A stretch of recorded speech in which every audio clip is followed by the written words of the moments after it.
Hi, my name's Claudia Manchanda, radical herbalist, and I'm here with my friend Coral today in Little Cemetery in Hampstead because we wanted to look at this plant, which is called Ivy or Helix hedera.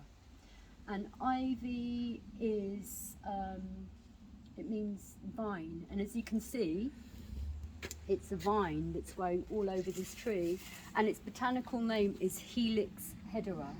And helix means to spiral, like a double helix of DNA. And if we actually look here, I don't know if you can see in there, it's actually spiraling. And hedera means to cling.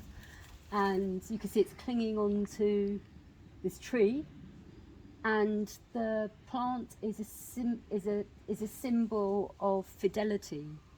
And that's because of the entwining around each other, which I think is a bit creepy, actually. So I'm going to start with caution on this plant because it has chemicals that are toxic, and especially in the berries. The fruits are toxic to humans, but not toxic to wood pigeons, thrushes, blackbirds. They flower in October and then ripen in the next spring. We'll try and find some berries because there are some around somewhere, so we will have a look for that. The ivy leaves are lobed when they're juvenile and young, so we can see here. And as they get older, the adult leaves are more oval in shape. The plant protects us from the outside world, from chemical pollution. When ivy lines walls and buildings, it protects the building from the heat or extreme cold. Ivy removes toxic pollutants from the air, and it provides nesting sites and the protection of small mammals. The flower is a nectar and food for bees and insects, and the flower remedy is used for tenacity and hanging on in there, for those who need to be rooted in the physical dimension. In herbal medicine, ivy is a long-standing herbal remedy for coughs and is an expectorant for productive coughs. And productive coughs are those that bring up mucus and phlegm. And sometimes, like when you've got really claggy mucus in your lungs, it can cause injuries as it's coming up.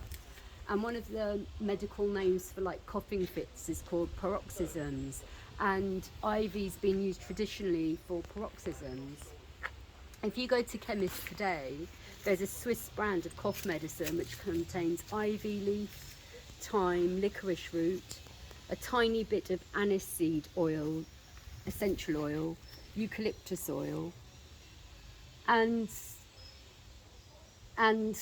there are several chemicals in the plant that help with respiratory tract infections. If we get to see the berries, I actually commented on how they look like the viral depictions of COVID-19, and they actually look like the kind of, the spike proteins that you see off the circle. That's what the berries look like. And there's actually evidence that this remedy is actually used and effective for COVID-19. The saponins, they're called triterpene saponins or helixicides, are antiviral, anti-helminthic, which means they're anti-worm, anti-mutagenic, which means they protect cells from DNA damage. They're molluscidal, which means they kill snails, but it might be useful to make sprays to deter snails from going near plants. And they're anti-leishmanial, and leishmania is a protozoal infection. Okay, so let's talk a bit about the chemistry of ivy. There's an extract from the plant that's also in carrots and rensheng and ginseng, and for some it's an allergy. It's called falcarinol, and it's interestingly, falcarinol is a cannabinoid, It binds with cannabinoid receptors and has numerous anti-cancer activities, but it's the chemical that can cause contact dermatitis for some people. If you want to know more about that, there's been studies on the falcarinol on human epithelial colorectal carcinoma, and it's an inducer of something called heme oxygenase 1, if you're that way inclined to look it up. The heterogenins, the aglycone parts of the saponins found in ivy, such as hetericide and alpha hederasin, are used as pesticides and fungicides for stored grains and seeds. And so ivy's known as a biopesticide. A really random fact is that the heterogenins that are used as pesticides are antidepressants for rodents, and I didn't even know rodents got depressed, but I guess if you're in a lab you would get depressed. But incidentally, ivy is toxic to rabbits. The glucoside hedericide C is a marker in biological products for this plant. The leaf also has rutin, quercetin, camphor, caffeic acids, chlorogenic acid, and yeah, you could make you could boil up the plant and use it for sprays to protect your house plants. My friend Coral was just telling me that the plant has been used as a soap, and I've seen over the pandemic people chopping up the leaves and putting it in the soap compartment of washing machines to use instead of chemical soaps, because it's got these chemicals called saponins, and saponins are very soapy and they will remove grime, and the same saponins actually loosen up phlegm in your lungs.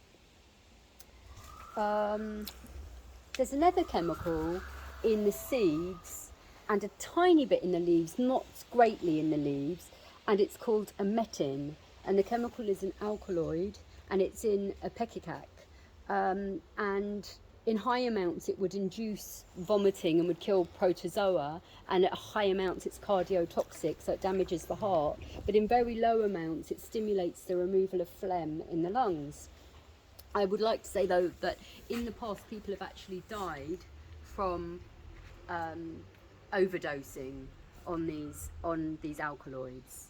My radical herbal idol, Nicholas Culpeper, who died in 1654, said this is a melancholic herb of Saturn. It's an enemy to the nerves and sinews when taken inward, but it is most excellent outwards. The boiled leaves, boiled in wine, are said to check the fluxes. And fluxes is an old-fashioned word for like liquidy emissions from the body, like diarrhea or sputum or loads of discharge.